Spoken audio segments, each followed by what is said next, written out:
வரலாற்றில் வீரமிக்க பெண்களை பற்றி பேசும்போது குயிலியை பற்றி பேசுவார்கள், சொல்வார்கள். வரலாறு படிக்கின்ற போது அந்த செய்தி எல்லாம் தெரியும். ஆனால் காஞ்சி மக்கள் மன்றத்திலே மகேஷ் அக்கா அவர்கள் இருக்கிறார். அவர்களை நாங்கள் வாழ்நாள் முழுக்க நேரில் பார்க்குறோம். அவங்களுடைய துணிச்சலை எதாக இருந்தாலும் தைரியமாக அடிப்பாங்க. ஒரு வாட்டி சங்கராச்சாரி வேலைக்கு போகிற பொம்பளைங்கள்லாம் வந்து உண்மையாலுமே வந்து பத்தினியாக இருக்கிறாங்களான்னு கேட்ட கேள்விக்கு தொடப்பக்கட்ட பழமரம் எல்லாத்தையும் கொண்டு எடுத்துன்னு போய் கோர்ட்டில் நின்றவங்க அவங்க. அதனால் அவங்களுடைய வீரம், அவங்களுடைய அந்த இது கெத்து. நாங்கள் சென்னையில் அப்படி தான் பேசுவோம், வேறு எதுவும் மொழிப்பிக்கல, எங்களுக்கு பேச தெரியாது, அப்படி தான் பேசுகிறோம். ஆனால் அவ்வளோலாம் நாங்கள் அவங்கள ரசிப்போம். அந்த அளவுக்கு அவங்களோட துணிச்சலை, அவங்களுடைய வேகத்தை இந்த கலப்பணியில் இவங்களாம் தான் எங்களுக்கு ஜான்சி ராணி போல் எங்களுக்கு எங்கள் வாழ்நாளில் நாங்கள் பார்த்துன்னு இருக்கிறோம். இதை மாதிரி நிறையா தோழர்கள் உருவாகணும். 25 வருஷமாக நான் அக்காவை பார்த்துன்னுக்கிறேன். நான் அவர் பத்ரி அண்ணன் இருந்த காலத்துலேருந்து அக்காவை நான் பார்த்துன்னுக்கிறேன். அவங்களுடைய துணிச்சல் தெரியும். வாழ்நாள் போராளியாக நம்ம தோழர் அமிர்தா கூட அவங்களையும் பார்த்துட்டு இருக்கிறோம். இப்படி நம்ம தோழர்களை நம்ம தான் சொல்லணும். எவனே கூட்டின்னு வந்து எவனே காட்டுறான், இவனை காட்டுறான், அவனை காட்டுறான், அவன் யாருன்னே தெரில. கண் எதிரில் மக்களுக்கு போராடக்கூடிய போராளிகளை நம்ம சொல்கிறோம் நம்ம, இல்லைங்களா? பேரறிஞர் அண்ணா ராவணனை பற்றி சொல்கிறார்.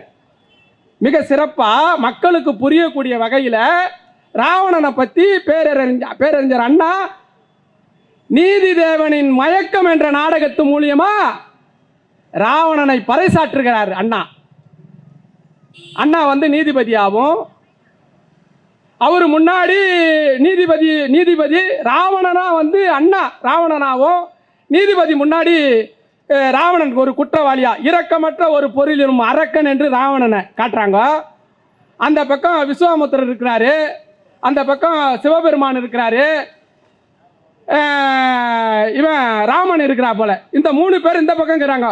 இப்போ கொஞ்ச நாளுக்கு முன்னாடி சொன்னான்ல யாரு, ஒரு முட்டா பையன் நாம் தமிழர் கட்சின்னு ஓம் தமிழர் கட்சி ஒன்று வச்சுக்கிறான், அவன் சொன்னான்ல இந்த பக்கம் திராவிடர்கள் அந்த பக்கம் தமிழர்கள் அப்படின்னால திராவிடமும் தமிழும் ஒன்று தான். அந்த மாதிரி விஸ்வாமுத்திரர், ராமர்,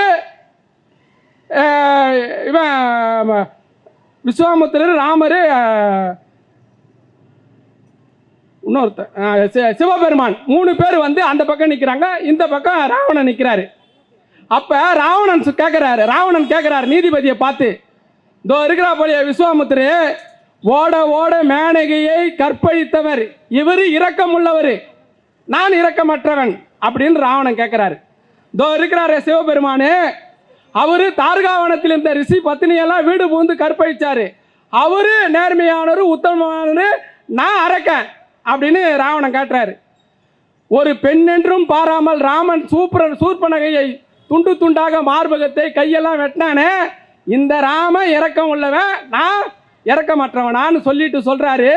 சீதாதேவியை கொண்டு வந்து கைப்படாமல் திருப்பி கொடுத்தனே, நான் இரக்கமற்றவனா? பெண்களை மானவகப்படுத்திய இவர்கள் இரக்கமற்றவர்களா என்று நீதிமன்றத்திலே ராவணன் கேள்வி கேட்கிறார். நீதிபதிக்கு ஒன்றுமே புரியல, மயக்கமாயிடுறாரு. அப்படியே இதுக்கு என்னடா தீர்ப்பு சொல்றது அப்படின்னு. இதுதான் நீதி தேவனுடைய மயக்கம். ராவணனை அண்ணா அப்படியே ஒரு ஹீரோ போல காட்டுறாரு. இந்த பொறுக்கி துண்ண ஆரிய கூட்டம் என்ன பண்ணுது, ராவணனை வில்லம் போல காட்டுது, நம்பியார் மாதிரி. பொறுக்கி பசங்கள்லாம் எம்ஜிஆர் மாதிரி காட்டுது.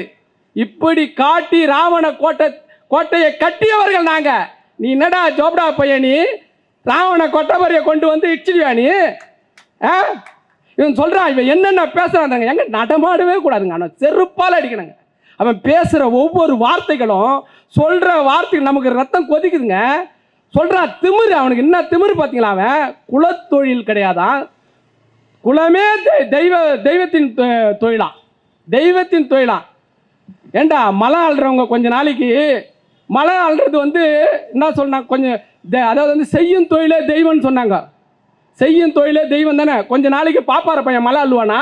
இதை கேள்றான். அங்கே போய் எங்கள் வீட்டு பிள்ளைகிட்ட கேட்குறான். படிக்கிற ஒரு புள்ள அந்த இடத்துல அந்த நிகழ்ச்சியில் கேட்குது. அந்த பிள்ளைகிட்ட கேட்குறான், போய் பாப்பாங்கிட்ட கேள்றா, போய் ஏதாவது உழைப்பில் பங்கெடுத்துக்கிற வேலை செய்கிறீங்களா? விவசாயம் பண்ணுறீங்களா? காலங்காலமாக உட்காந்து தயிர் சாதத்தை நக்குறீங்களே, ஏதாவது ஒரு நாள் நீங்கள் வந்து அந்த வயலில் இறங்கி வேலை செஞ்சுருப்பாங்க. அவங்கள கேட்க துப்பு கிடையாது இந்த புறம்போக்குக்கு. இவன் வந்து நம்ம படித்த பிள்ளைய கேட்குறான், ஐஏஎஸ் ஐபிஎஸ் குலத்தொழிலா? ஏண்டா டேய், இந்நேரத்துக்குடா பிறந்துக்கிற நீ? இந்நேரத்துக்கு பிறந்துக்கிற, எதுக்கு பேசுற, ஏன் பேசுற? வாங்கின கூலிக்கு மேலே ஓவரா கூவாங்க நம்பர், அந்த மாதிரி கூவுறான் அவன். இவனை என்னன்னு சொல்றது நம்ம? ஏங்க அப்படியே பேசுறாங்க. குலத்தொழிலை கொண்டு வரத்துக்கு இவன் என்ன துடிக்கிறான்? டேய் ஒண்ணுமே வேவாதுறாங்க. ராஜாதி விட்டுட்டு ஓடினாரு.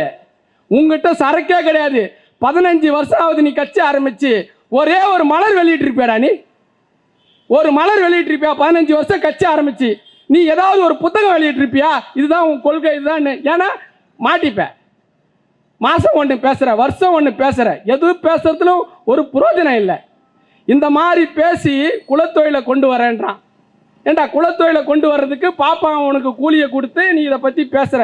நாங்கள் கொஞ்சம் கொஞ்சமாக எங்கள் பிள்ளைங்களை படிக்க வச்சு ஐஏஎஸ்ஸா டாக்டரா கலெக்டரா இப்படி ஆக்கினா இவர் வண்ணான் துணி துவைக்கிறதுக்கு ஆள் வேணுமா, முடி வெட்டுறதுக்கு ஆள் வேணுமா, புதுசாக எடுத்துன்னு வந்துட்டார். ஏற்கனவே இருக்கிற பழைய சோறுடா இது, பழைய கதைடா.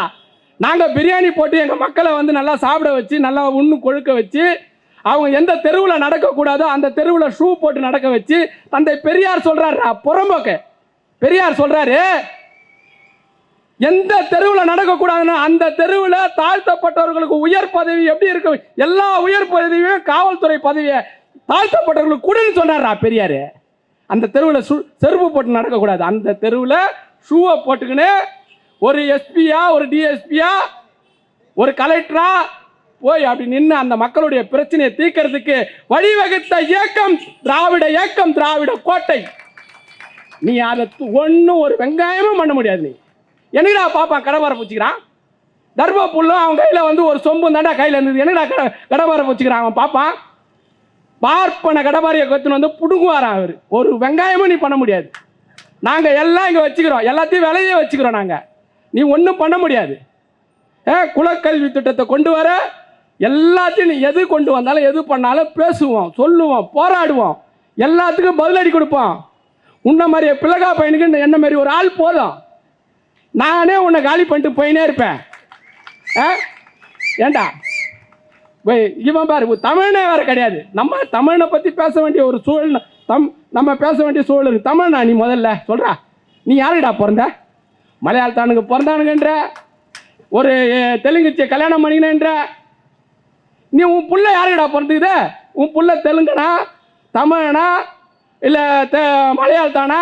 உன் புள்ள என்ன அங்கீகாரம்? உன் பிள்ளைக்கு என்ன சர்டிஃபிகேட் கொடுப்பேன்? இவர் வீட்டு புள்ளலாம் நல்ல கான்வென்ட்டில் 5 லட்ச ரூபா 10 லட்ச ரூபா கொடுத்து படிக்கணும். எங்கள் வீட்டு பிள்ளைங்க வந்து முடி வெட்டணும், வண்ணாந்தொழில் செய்யணும். புறம்போக்க வண்ணாந்தொழிலை பற்றி உனக்கு என்ன தெரியுமாடா? இன்றைக்கி கூட எவ்வளோ கொடுமையான அந்த தொழிலை பற்றி உனக்கு என்ன அருகதை தெரியுமாடா? உனக்கு வாஷிங் மிஷின் வந்த காலத்தில் பொறுக்கி பையன் வாங்கி தூண்டுறதுக்கு என்ன பேசுகிறான் பாரு. வாஷிங் மிஷின் வந்துச்சு. வாஷிங் மிஷினை வண்ணான் துணி துவைச்சா இரவில் தான் துணி துவைக்கணும். துணி துவைச்சிட்டு பக்கத்து வெடியறதுக்குள்ளே வீட்டுக்குள்ளே போயிடணும். துணியெல்லாம் துவைச்சிட்டு கிச்சிட்டு, அதாவது வந்து வண்ணானை பார்த்தாலே தீட்டான், பறையனை தொட்டா தீட்டு, வண்ணா பார்த்தாலே தீட்டு. இப்படியெல்லாம் இந்த கொடுமையில் இருந்தது. வாஷிங் மிஷின் வந்தோடனே வாஷிங் மிஷின் கேட்டான், உங்கள் வீட்டில் வாஷிங் மிஷின் வாங்கிட்டீங்களான்னு. அது ஒரு கௌரவம் ஆயிடுச்சு வாஷிங் மிஷின் வந்தோடனே. ஆனால் அதை துவைச்ச மனுஷன் எல்லாத்தையும் செலவு பண்ணி நம்ம அழகாக இருக்கணும் பண்ணி கொடுத்த மனுஷன் கீழ்சாதி ஆகிட்டான். வாஷிங் மிஷின் வந்த உடனே உங்கள் வீட்டில் வாஷிங் மிஷின் வாங்கிட்டீங்களா? வாங்கிட்டேனே பெருமையாகி போச்சு வீட்டுக்குள்ளே வச்சவொடனே. ஆனால் அதையே ரோட்டில் செஞ்சவொடனே வீட்டுக்குள்ளே சேர்க்கக்கூடாது, அதையே செய்கிற மிஷினை எடுத்து வீட்டுக்குள்ளே வச்சுப்போம். இவ்வளோதான் அறிவு. இந்த புறம்போக்கு பையன் வண்டானும் ஓணுமா? ஓணுனா உன் பொண்டாட்டி உன் புள்ளெல்லாம் கூட்டின்னு போய் செய்டா. எங்கடா கூப்பிட்ற நாய? தொடர்ந்து எதை பண்ணா, அதாவது வந்து தோழர் வந்து ராவணனை கையில் எடுத்துக்கிறாரு. இதை தொடர்ந்து செய்யணும். இந்த விஜயதசமி வர நேரத்துலலாம் ஒரு கருத்தரங்களோ ஒரு மாநாடுகளோ போட்டு அச்சு கிழிக்கணும். டாக்டரா எதை கையில் எடுத்தா எது வலிக்குமோ அதை எடுக்கணும். அதை எடுத்துக்கிறார் தோழர். அவருக்கு நம்ம நன்றி சொல்லணும். அதை எடுக்கணும். தினமலன்னு புத்தகத்தை வெளியிட்டாங்க. பார்த்த உடனே மகிழ்ச்சி ஆச்சு. நாங்கள் தினமலத்தை வந்து அவங்களுக்கு பரிசாக கொடுத்தோம். தினமலை ஆஃபீஸுக்கு போயிட்டு ஓடுது போலீஸு, டேய் இவனுங்க வேற எதோ அடிப்பானுங்க, பெட்ரோல் பம்ப் அடிக்கிற பசங்க தானே இவனுங்க அப்படின்னு நினச்சிவானு. இல்லை பீ அடிக்கிறாங்கடா, ஓடுறா. அப்படி அடித்தோம். அபிஷேகம் பண்ண மலத்தால் இது ஒரு போராட்டம். எங்கள் மனசை புண்படுத்தும் போது உனக்கு தானே அடிப்பண்ண அடித்தோம். பத்திரிக்கையாக போட்டுக்கிறார் தோழர். எதை அடித்தா எதை வலிக்குமோ அதை கொடுப்போம், கொடுத்துக்கினே இருப்போம். பேசுறதுக்கு வாய்ப்பு கொடுத்து நன்றி கூறி விடைபடுகிறேன்.